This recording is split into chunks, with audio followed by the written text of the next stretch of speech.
countdown begins. Every moment counts. Now, for the believer, it's not where you'll spend eternity. For the believer, it's how you'll spend eternity. The decisions you make today determine where and how you will spend eternity. You will not be judged on what you did. You will be judged in the light of what you were called to do. At the zenith hour, there's no second chance. Whatever we do in this zero time determines how we're going to spend eternity.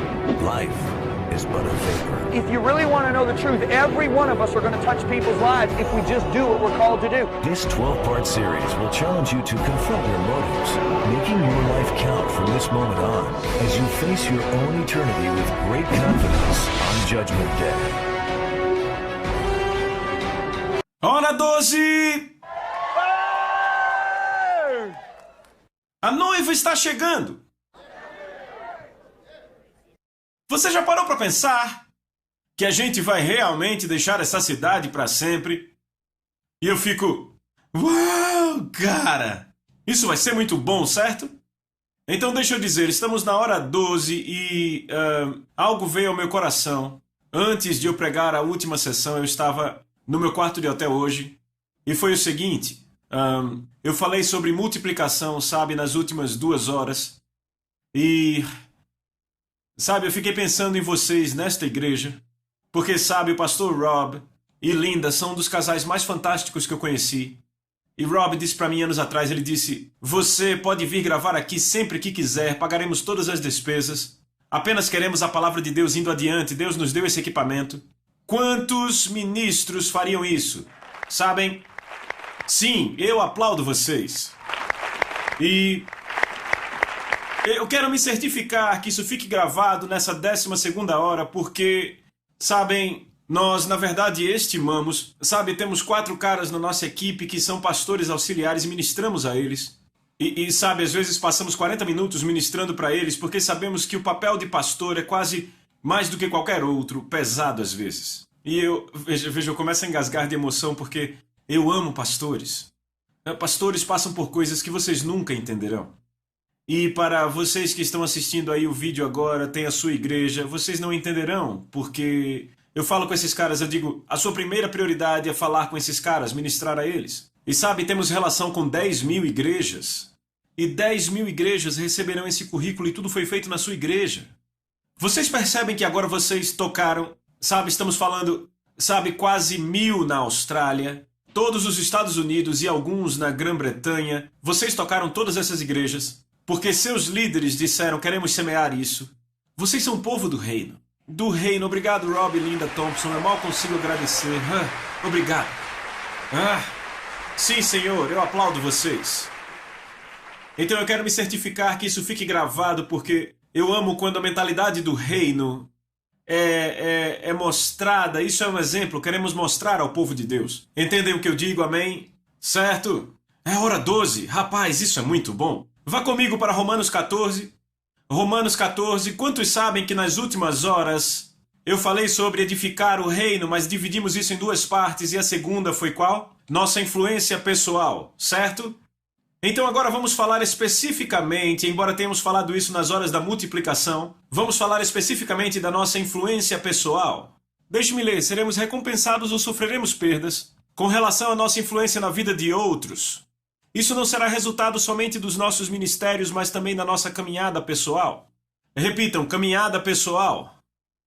A forma como vivemos e tratamos outros. Paulo diz em 2 Timóteo capítulo 3, verso 10, na Nova Tradução Viva, mas vocês sabem como eu vivo e qual é o meu propósito na vida. Conhecem minha fé, por quanto tempo sofri, conhecem meu amor e minha paciente perseverança. Vocês veem como ele está indicando o seu caráter, o que Deus desenvolveu em sua vida, a integridade pela qual ele vive, a natureza na qual ele vive e não só o seu ministério. Estão comigo? Se nós vemos pessoas como inferiores, as trataremos assim. Não consideraremos o que precisam e falaremos de cima para baixo. Eu vou dizer de novo. Se vemos as pessoas inferiores a nós, as trataremos assim, não cuidaremos do que elas precisam e falaremos de cima para baixo. Foi por isso que o apóstolo Paulo, em 56 DC, disse, eu sou o menor dos apóstolos, eu sou o último da fila dos pregadores. É assim que ele via a si mesmo. Mas então, 7 anos depois, em 63 DC, ele escreveu aos Efésios e disse: para mim que sou o menor dos menores de todos os santos. Então ele progrediu de ser o menor dos pregadores e depois de alguns anos ele era o menor dos santos. E pouco antes dele ser decapitado em 65 DC, ele escreveu uma carta a Timóteo e disse: Cristo Jesus veio ao mundo salvar pecadores, dos quais eu sou o principal. Ele foi ao fundo do poço de toda a humanidade. Este deve ser nosso progresso. Devemos crescer em humildade, não crescer em orgulho. Quanto mais você vê a Deus, quanto mais conhece a Deus, quanto mais sabe que conhece a Deus, mais você cresce em humildade. Qualquer um que diz eu conheço a Deus e não anda em humildade, mas em arrogância, em orgulho, ele não conhece a Deus. Certo? Estão comigo? Eu disse, estão comigo? Se vemos pessoas como inferiores, as trataremos assim, não cuidaremos das suas necessidades e falaremos de cima para baixo. Se valorizarmos as pessoas, procuraremos edificar e fortalecer as suas vidas com o coração cheio de compaixão e amor. Se vemos as pessoas como fontes, as usaremos, principalmente quando nossas vontades e desejos são postas acima do seu valor. Se vemos pessoas como seres criados à imagem de Deus, extremamente preciosos e valiosos, então nossa motivação será abençoar outros, mesmo que pareça que seja às nossas próprias custas. Eu era uma pessoa muito egoísta antes de ser salva. Minha mãe costumava chorar. Eu lembro que ela dizia, você é muito egoísta. E eu era. Então, quando eu fui salvo em 79, o Espírito Santo teve que atacar as fortalezas do meu egoísmo. E eu vou dizer, os primeiros 10 anos foram difíceis. E uma das fortalezas, como resultado do egoísmo na minha vida, era a lascívia sexual.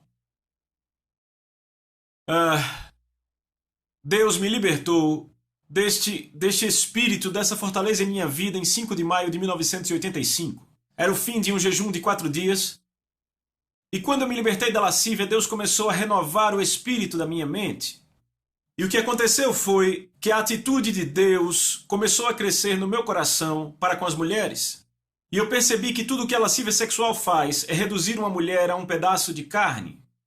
E o que aconteceu foi que Deus começou a colocar a sua visão no meu coração. Lembra que a Bíblia diz, seja renovado no espírito da sua mente? De repente eu comecei a ver as mulheres como filhas de Deus, criadas à imagem e semelhança dele. E o que aconteceu foi que à medida que ele desenvolveu isso em mim, eu costumava, sabe, quando eu via alguma propaganda passando, aquilo era tão difícil de resistir se eu via algum material pornográfico. Então, se eu tivesse tipo na televisão, como na Europa uma vez, eu mudava os canais, de repente aparecia algo e você, eu começava a ser tomado pela ira e eu dizia, Senhor, só você podia ter feito isso. O egoísmo em mim me fazia ver mulheres como pedaços de carne, mas agora o amor que você semeou em mim, ele cresce e agora eu as vejo criadas à imagem e semelhança de Deus. E então o que acontece é que você começa a falar com as pessoas. Sabe, eu comecei a ver a forma como algumas mulheres eram tratadas dentro da igreja. A razão pela qual as mulheres são tratadas tão mal na igreja é só por egoísmo. Porque as pessoas não permitem que Deus trate do egoísmo que está no coração delas. E então veem as mulheres como fontes ou pedaços de carne, entendem o que eu digo? Isso serve para qualquer um, mas agora eu estou falando de homens, entendem o que eu falo? E então há um lugar onde você chega, onde Deus pode renovar sua mente e renovar seu coração, e você passa a ver as pessoas como preciosas e valiosas como Ele vê, entendem o que eu digo? Isso é algo que você precisa cooperar com o Espírito Santo e deixá-lo desenvolver isso em você. Quanto mais velho você fica, quanto mais bem sucedido no ministério, vamos dizer assim, mais você deveria valorizar pessoas. Às vezes eu fico um pouco preocupado com pessoas que cresceram um pouco nos seus ministérios e a forma como falam com garçons e garçonetes, a forma como tratam pessoas, é muito preocupante isso. Então, eu era uma pessoa muito autofocada, mas Deus começou a tratar isso e aquela lascívia saiu e havia outro problema que era resultado do meu egoísmo, que Deus teve que tratar no mesmo período. E sabe, este era muito mais sutil, era muito mais enganoso. No começo dos anos 80, eu odiava confrontos. Eu odiava de verdade. Sabe, eu era o cara que, na verdade, na minha igreja, de 8.000 pessoas, eu era o cara mais popular na minha igreja, era mesmo. Eu ouvia as pessoas falando, rapaz, aquele Bevere, ele é um cara tremendo, ele é um cara legal, ele é tão cheio de amor. Porque, sabe, eu sempre diria algo bom pra você, mesmo que não fosse verdade. Quer saber por quê? Eu odiava o confronto, mas eu não percebia por que eu fazia aquilo. E então uma vez eu estava orando e o Espírito Santo mais uma vez atacando o egoísmo que era disfarçado de ser legal. E o Espírito Santo me disse um dia, você não ama aquelas pessoas? Eu disse, como assim? Ele disse, você não ama eles. Sabe, eu tinha acabado de receber um comentário de alguém, por isso que ele falou aquilo, como John Bevere é legal e amoroso, e ele disse, você não ama essas pessoas. Eu disse, sabe, você sabe que é a voz de Deus, mas você diz, pai, você pegou o filho errado.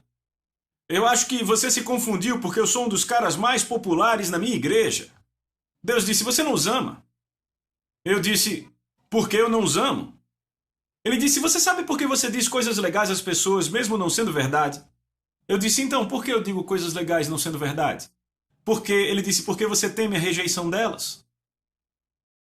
Ele disse, então quem é o foco do seu amor, você ou elas? Eu disse, eu acho que sou eu. Se você as amasse, você diria a verdade a elas em amor. E é por isso que muitas vezes ministros não conseguem pregar algumas mensagens no púlpito.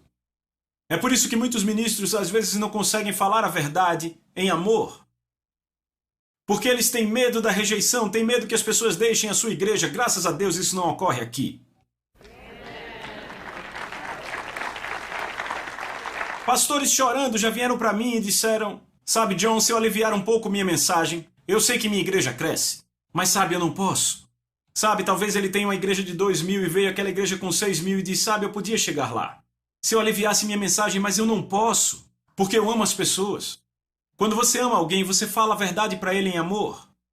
Então o que aconteceu foi que depois que Deus tratou comigo, eu ainda tinha aquela fortaleza do egoísmo, então agora eu me tornei um pregador muito duro. Então eu fui para o outro extremo, agora eu vou pregar a palavra de Deus, quer vocês gostem ou não. Então quando eu comecei a viajar, na década de 90 eu estava fritando congregações. Rapaz, eu me sentia tão mal, e os pastores assistindo aquilo, eu me sentia tão mal pelos pastores, alguns nem me chamavam. Porque a bagunça que eles tinham que limpar depois que eu ia embora. E eu era um exemplo clássico desta passagem. Deixa eu achar aqui. Aqui, 1 Coríntios 8:1, nova tradução viva. Vocês acham que todos concordam com seu perfeito conhecimento? Enquanto o conhecimento nos faz sentir importante, é o amor que realmente edifica a igreja. Então lá estava eu fritando aquelas congregações. Não tô nem aí se gostam, eu preguei. Mas ainda faltava o amor. Tudo que é nascido de Deus ama, porque Deus é amor. Ele não tem amor, ele é amor. Estão comigo? E então um dia o que aconteceu foi que meu ministério começou a crescer. E começamos, sabe, a pregar em outros continentes, nações. Eu fui a uma conferência, falei numa conferência. E aquele pastor não ficou feliz com o que eu preguei. Então ele começou a falar de mim. E eu ouvi o que ele estava falando de mim em 4 continentes. 4 continentes? Eu não estou falando de 4 igrejas. Estou falando de 4 continentes. E eu lembro quando isso aconteceu, ele, claro, me escreveu uma carta e eu ouvi isso de outras pessoas também. Eu fiquei devastado. Eu fiquei absolutamente devastado. E o que aconteceu foi que eu comecei a cavar. E eu lembro que no meu porão eu orava toda manhã com tanta paixão. Deus, me dê mais compaixão. Porque o que ele disse de mim foi, John Bevere não tem compaixão. Eu comecei a orar e disse, Deus, me dê mais compaixão, por favor, me dê mais compaixão. E eu comecei a clamar a Deus para ter mais compaixão. E sabe o que aconteceu? Deus começou a agir. E eu lembro, eu estive numa igreja no ano passado, eu já tinha estado nessa igreja por anos e anos e anos, sabe, é uma grande igreja. E o pastor, depois da conferência, ele disse, você se importa se eu for um pouco pessoal? Eu disse, não. Ele disse, sabe, John, você ainda está pregando uma mensagem que é tão poderosa quanto você sempre pregou antes. Ele disse, mas há tanto amor. Ele disse, eu não vi amor antes. Ele disse, agora parece encharcado. de compaixão. Eu fui procurar aquele homem que falou de mim e eu vi em 4 continentes. Sabe, a coisa triste é que a igreja dele se dividiu completamente. E ele perdeu sua eficiência. Eu não sei se foi resultado direto do que ele fez comigo, eu não estou dizendo que foi. E sabe, eu senti tanto por ele, eu procurei por ele, e eu percebi que mesmo ele não tendo a intenção de ser uma bênção para mim, aquele cara foi uma das maiores bênçãos em minha vida. Porque ele me fez cavar. Sabe, eu olho para Judas e Judas foi um dos caras que empurrou Jesus para o seu destino. Foi por isso que quando ele beijou, ele disse... Quando Judas o beijou, ele disse amigo. Ele o chamou de amigo. Porque Judas ajudava Jesus a cumprir seu destino. Eu olho para José e os 10 irmãos dele queriam destruí-lo, mas foram eles que o empurraram para o destino que ele teve. Algumas vezes as pessoas que fazem o pior para você são aquelas pessoas que te empurram para o teu destino. Porque os irmãos de José disseram, vamos destruir o chamado de Deus na vida de José. Ele diz que será um líder, mas vamos destruí-lo. Mas o mais impressionante é que nunca conseguiram destruí-lo. Foram apenas instrumentos que Deus plantou desde a fundação do mundo para que José cumprisse o seu destino. A única pessoa que pode destruir o chamado de Deus na sua vida, aponte seu dedo para você e diga eu. Apenas você pode destruir o chamado de Deus em sua vida. Veja, Israel ficou ofendida com Moisés, mas Deus disse, na verdade estão ofendidos comigo. E a sua ofensa com Deus acabou custando a eles o seu destino. Eles deveriam entrar na terra prometida, mas acabaram morrendo no deserto.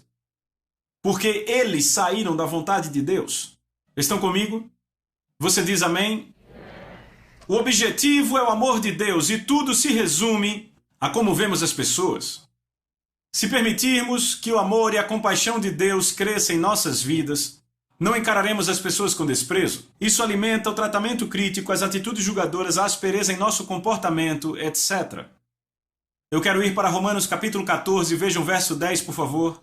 Por que você critica e julga o seu irmão? Ou por que você o despreza ou diminui o seu irmão? Porque todos compareceremos diante do tribunal de Cristo.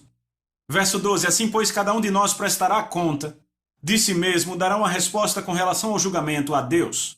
Sabe, a razão pela qual Paulo trouxe o tribunal de Cristo tem a ver apenas com uma coisa: desprezar ou criticar seu irmão.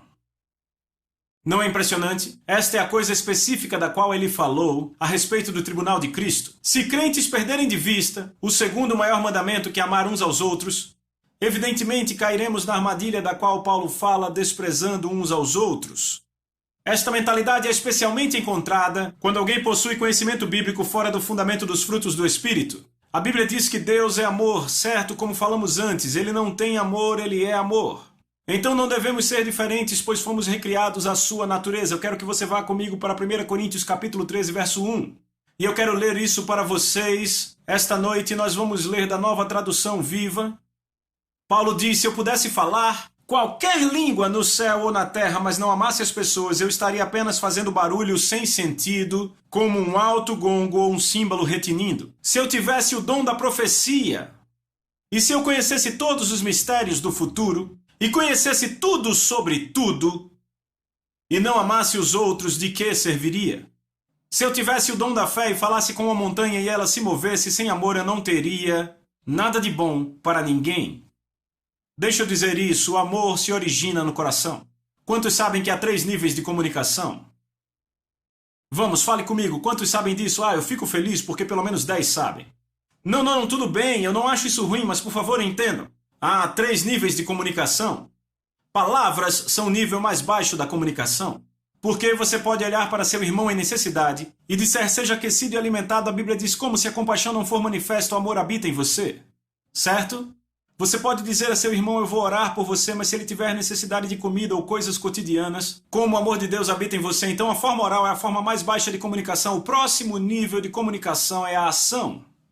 Mas não é o nível mais alto. Eu disse, não é o nível mais alto. Diga, não é o nível mais alto. Sabe por que eu digo isso? Porque Paulo disse, se eu der tudo o que eu tenho aos pobres, e mesmo entregar meu corpo para ser queimado, esta é a ação mais elevada de amor que você faria. Mas ele diz, você pode ter essa ação elevada de amor e ainda assim não ter amor. Ele diz, pois se eu der tudo que tenho aos pobres e entregar meu corpo para ser queimado e não tiver amor, de nada se aproveita. Então isso me diz que o nível mais alto da comunicação é aquele do coração. É onde o amor se origina. O amor se origina em seu coração, é por isso que tem que haver a obra do Espírito Santo. Por isso eu sou tão grato por aquele ministro que me fez implorar por compaixão a Deus. Eu não conseguiria sozinho. Eu me ajoelhei a Deus e disse, eu preciso. Então aquilo pelo que você deve orar é por muita graça, muito amor e muito temor do Senhor. Vocês entenderam isso? Por tudo o que falamos, vocês entenderam? É isso que vai funcionar, é isso que vai multiplicar a graça de Deus na sua vida. Você pode dizer amém? Deixe-me ler isso para vocês. Direto do livro. Quando amarmos, seremos pacientes e bons com os outros, não invejaremos o sucesso dos outros, porque será nossa paixão vê-los vencer.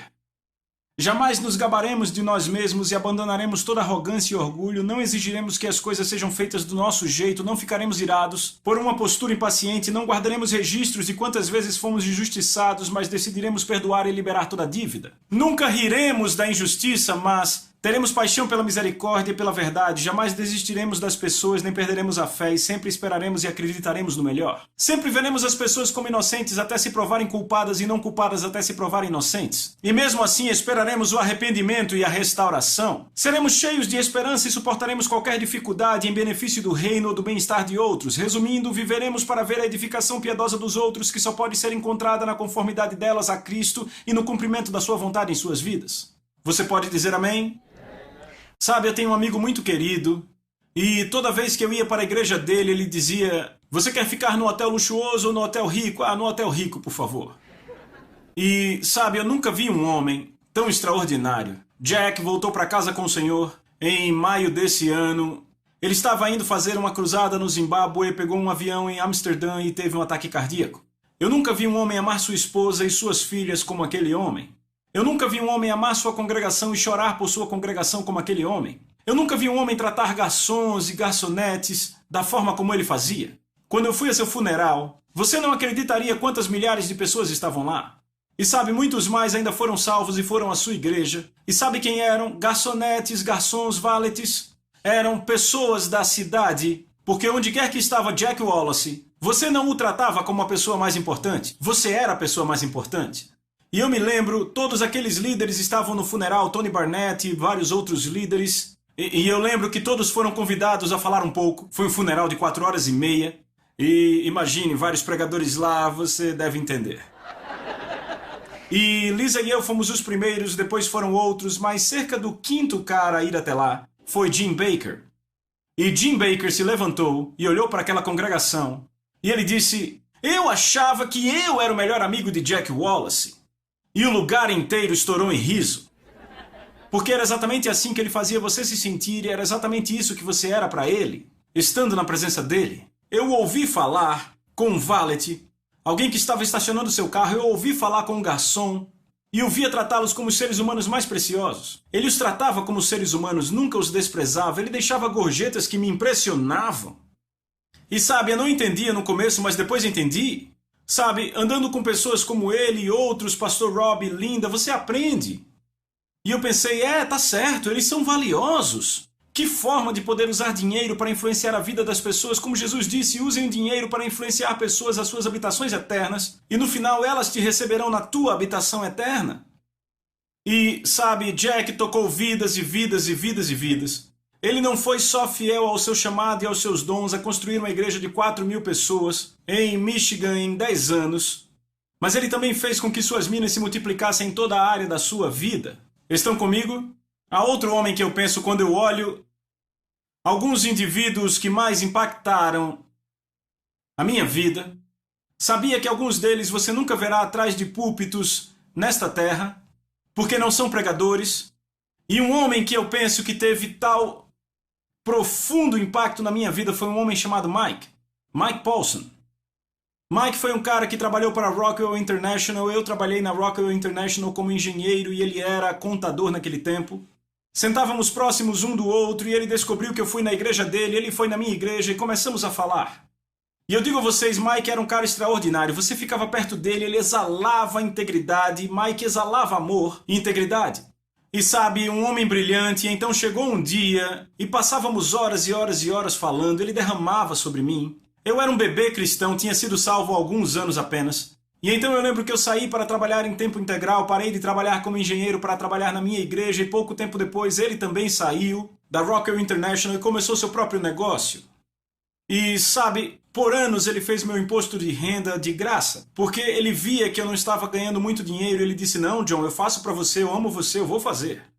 E eu lembro quando o nosso ministério decolou, ele ajudou o nosso ministério a decolar, ajudou tantos outros ministérios também com seus livros. E sabe, ele tinha também muitos e muitos clientes que eram empresas, porque a empresa dele cresceu muito e de repente ele já estava lá com vários funcionários trabalhando para ele. E recentemente, sabe, eu liguei para o Mike, porque eu lembro que tinha um cara, ele falava muito dele, era um cara que tinha tido uma grande influência na vida do Mike. E eu lembro dele falando desse cara chamado Charlie. Então, quando eu escrevia o livro, eu liguei para o Mike. E eu disse: Mike, sabe, me conte sobre esse cara, Charlie. E ele começou a chorar, mas antes de eu te dizer o que ele falou sobre o Charlie, deixa eu te contar o que eu perguntei a ele nesse telefonema também. Eu disse: Mike, quantos clientes passaram pelo seu escritório de contabilidade desde que você começou? Ele disse: cerca de 12 mil. Eu disse: quantos clientes regulares você tem, aqueles que vão todo ano? Ele disse: cerca de 5 mil. Eu disse: desses 12 mil, a quantos você ministrou? Ele parou um pouco, pensou. Primeiro ele disse: todos. Eu disse: não, Mike, eu quero um número realista. A quantos você realmente ministrou? E ele parou, pensou e 90%. Eu disse: então você ministrou a palavra de Deus a 10 mil pessoas? Ele disse: sim. Eu disse: quantos você levou ao Senhor? Ele disse: John, centenas. Ele disse: semana passada teve um cubano aqui no escritório, eu levei ele ao Senhor e oramos por câncer. E eu fiquei ali impressionado. E eu disse: então me fale do homem que teve grande influência na sua vida. E ele começou a chorar. Ele disse: John, seu nome era Charlie. Ele disse: ele era o zelador de uma fábrica de papel. Ele disse: John, deixa eu te falar da minha família, eu nunca falei antes. Ele estava desmoronando de chorar ao telefone. Ele disse: 6 em 9 dos meus tios e tias terminaram num asilo para loucos. Ele disse: minha mãe terminou num asilo desses. Ele disse: meus 2 avós levaram tiros de outros homens e morreram. Ele disse: esse era meu destino, era para isso que eu caminhava. Ele disse: por problemas financeiros, minha mãe teve que me dar para outra família por 7 anos. E a família para a qual ela me deu era do Charlie. Charlie era o zelador de uma fábrica, e Charlie se sentava e me falava da palavra de Deus. E todo domingo ele me levava para a igreja, e no caminho para a igreja ele me ensinava sobre a palavra de Deus. E ele disse: John, se não fosse pelo Charlie, eu não seria o que sou hoje. Provavelmente estaria num asilo para loucos ou morto. Ele disse: eu seria um viciado em drogas, um alcoólatra. Ele disse: sabe, John, chorando ao telefone, minha filha escreveu algo. Sabe qual era o título da redação para a escola? O maior homem que eu nunca conheci. E ela disse que a redação era sobre o Charlie. O zelador de uma fábrica de papel. Eu quero que você pense nisso. Charlie impactou Mike. Mike alcançou 12 mil pessoas no seu escritório de contabilidade. E quem sabe o efeito dominó disso? Ele levou ao Senhor centenas por sua contabilidade. Quem sabe o efeito dominó disso? E não só isso, ele teve grande influência na minha vida. E nós podemos tocar milhões de vidas. Então todos os milhões que eu tocar serão creditados ao Mike. E todos esses milhões também serão creditados ao Charlie, que impactou o Mike. Charlie multiplicou suas minas grandemente. Isso me lembra uma história real que um dos meus empregados leu para mim recentemente, sobre um ateu chamado Max Jukes e um homem de Deus chamado Jonathan Edwards. Quantos aqui o conhecem? Eis aqui a história. Estão prontos para isso? Max Jukes, o ateu, vivia uma vida ímpia. Ele se casou com uma garota ímpia e dessa união nasceram 310 pessoas que morreram miseráveis. 150 criminosos, 7 eram assassinos, 100 eram bêbados e mais da metade das mulheres eram prostitutas. Seus 540 descendentes custaram ao Estado $500 mil. Como isso foi escrito há muito tempo, talvez já seja $1 milhão. Mas ainda bem que isso funciona para os dois lados. Há o registro de um grande homem de Deus americano chamado Jonathan Edwards. Ele viveu na mesma época que Max Jukes, mas se casou com uma moça piedosa. Foi feita uma investigação sobre os 1.394 descendentes de Jonathan Edwards. 13 se tornaram presidentes de universidades, 65 professores, 3 senadores, 30 juízes, 100 advogados, 60 médicos, 75 oficiais do Exército e Marinha, 100 pregadores e missionários, 60 escritores proeminentes e um vice-presidente dos Estados Unidos. 80 se tornaram funcionários públicos em outras áreas. 295 formados em universidades, entre os quais governadores, ministros em países estrangeiros, seus descendentes não custaram ao Estado um único centavo.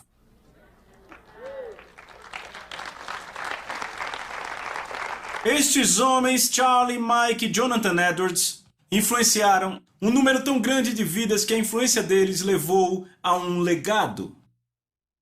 Embora não tenha sido um ministério público como Jonathan Edwards não foi, que impactou as multidões que falamos, mas suas vidas pessoais, este privilégio Deus dá a cada um de nós. Eu penso em você, pastor, que me contou sobre sua experiência no céu noite passada. Aí está você, um pastor auxiliar fiel nessa igreja. E Deus te deu uma viagem para o céu ano passado. E Jesus te mostrou a fila de pessoas que você tocou. E você disse que a fila era tão grande que não dava para ver o fim. Deus dá a cada um de nós a chance de tocar vidas de pessoas e multiplicar as minas. Ninguém fica sem receber a chance. Você pode dizer amém? Como você responde ao policial, a forma como fala com seu pastor, a maneira como conduz sua vida financeira, as palavras que usa com indivíduos, a lista continua e tudo afeta as vidas daqueles ao seu redor. Você será um construtor ou uma pedra de tropeço? Sim, cada um de nós prestará contas pessoais a Deus. Então não se condenem mais uns aos outros. Decidam viver de tal maneira que não coloquem um obstáculo no caminho de outro cristão. Busquemos a harmonia na igreja e tentemos edificar-nos uns aos outros. Isso é Romanos 14, 12 e 19 na Nova Tradução Viva. Paulo fala isso em relação direta com o tribunal de Cristo. Cada influência que exercemos sobre as pessoas passará por um exame detalhado. É muito importante que tenhamos isso diante dos olhos o tempo todo. Isso nos motivará a vencer. Repitam, vencer. Vocês sabem disso aqui. Ao invés de olharmos para nós mesmos, ou seja, vencendo, estamos correndo nossa carreira com um propósito a cada passo, ganhando o prêmio. Amém? Rebecca Rutter Springer foi uma mulher que viveu no século XIX. E ela teve o privilégio de ir para o céu. Ela esteve no céu, Deus sabe quanto tempo, pois ficou de coma por meses, mas ela escreveu um livro que é um dos livros mais famosos, que se chama Intramuros, Meu Sonho com o Céu. E no seu livro ela fala de um grande homem de Deus no céu que olhou para ela e disse o seguinte. Ela diz, e eu estou citando do livro dela, se pudéssemos entender enquanto ainda somos mortais, que dia a dia estamos construindo para a eternidade. Quando eu li isso me alegrei muito, porque eu já tinha escrito quase todo o livro. Se pudéssemos entender que enquanto ainda somos mortais, que dia a dia estamos construindo para a eternidade, como nossas vidas seriam diferentes de muitas maneiras. Cada palavra gentil, cada pensamento generoso, cada ato altruísta se tornará uma coluna de eterna beleza na vida que virá. Outra grande forma de influenciar pessoas é conduzindo pessoas a Jesus. Ganhar almas. Deixe-me ler em Provérbios 11:30 na Bíblia Amplificada. O fruto de uma vida justa sem concessões é uma árvore da vida. E aquele que é sábio captura vidas humanas para Deus. Como pescador de homens, ele as acumula e as recebe para a eternidade. Não é uma grande passagem? Como jovem crente, eu costumava sentir a pressão para pregar a cada pessoa com quem eu tinha contato. Eu provavelmente afastei mais pessoas do que ganhei. Mas então, quando fiquei mais velho, eu percebi que o Espírito Santo nos guia. É por isso que Jesus disse, eu só posso fazer o que vejo meu Pai fazer. E eu me tornei um pouco mais maduro, um pouco mais sábio com a forma com a qual lido com as pessoas, entendem? Uma das pessoas que eu tive o privilégio de levar ao Senhor foi minha própria esposa, Lisa Bevere. Ela era a garota mais selvagem do campus da universidade. Isso não saía da minha boca, saía da boca dos outros. Ela era um animal para festas. Ela caminhou rapidamente para o vício alcoólico. Infelizmente, até hoje, o pai dela ainda é um alcoólatra. E basicamente ele ficou bêbado a vida inteira. Esse era o destino dela, para onde ela ia. E Deus pôs em meu coração, eu disse, Senhor, não ficarei com nenhuma outra mulher até minha esposa vir. Porque antes de eu ser salvo, namorar era um hobby, mas depois que eu me converti, namorei 3 garotas e as 3 cristãs. 2 queriam casar comigo, eu queria casar com a terceira e nenhuma era de Deus. Então quando eu saí da terceira relação, eu disse, Deus, eu não vou namorar mais, você traga minha esposa. Então Deus pôs no meu coração para eu sair com a garota mais selvagem do campus. Eu coordenava um estudo bíblico na universidade e todas as garotas achavam que eu tinha me desviado, mas eu tinha convidado ela para vir para o estudo bíblico no sábado à noite. Depois do estudo bíblico, ela veio apertar minha mão, já era 1:30 da manhã, eu tinha pregado até meia-noite. 1:30 ela apertou minha mão e disse, precisamos de uma Bíblia. Eu disse, para quê? Ela, para fazer isso. Fazer o quê? Ela disse, ser salva. Eu disse, não, eu não estou falando bem disso, Lisa. Ela disse, não importa, eu quero isso agora. Ela foi salva de 1:30, cheia do Espírito às 2:15. Ela voltou ao dormitório e das 3 às 5 estava procurando o livro de Paulo.